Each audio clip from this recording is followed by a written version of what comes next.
देखिए भैया, हर इंसान की जिंदगी में केहू न केहू डीजे उज्जवल उजाला प्रेजेंटेड बाय डीजे उज्जवल प्यार भइल बावे।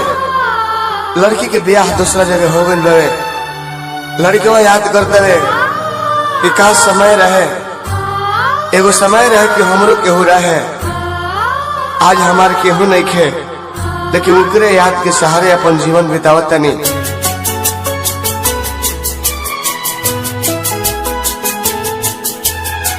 Balaji recording studio Jadavpur.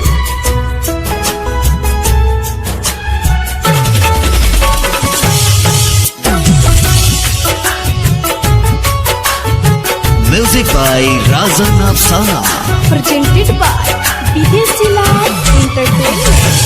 साथ छुट्टी गहरी सनयाइलाबार, साथ छुट्टी गहरी सनयाइलाबार, केहू रहे हमार, केहू रहे हमार जी करो हमसे प्यार, केहू रहे हमार जी करो हमसे प्यार। Presented by Videshi Lal entertainment.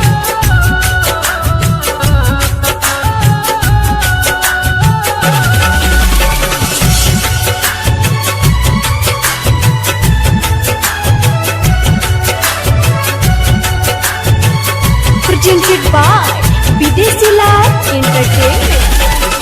मिले खातिर आवत रहली घर से नाता तोड़ के, कबहू न जात रहली हमारा के छोड़ के।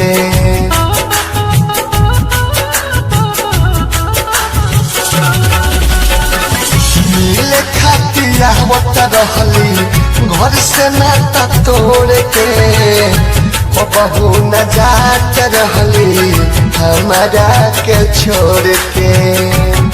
दुआ कहरीले सबका मिलो ईसने यार, दुआ कहरीले सबका मिलो ईसने यार, केहू रहे हमार,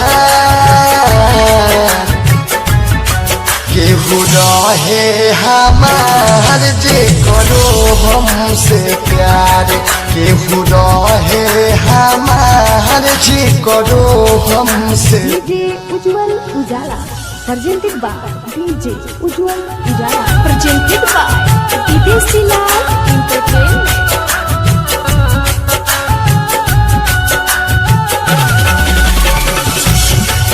बालाजी रिकॉर्डिंग स्टूडियो जादवपुर।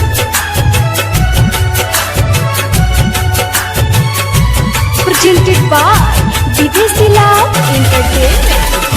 दूर के सबे दर्दी कैसन लिखले विधाता, प्यार कहरे वाला के काहे टूट जाला नाता।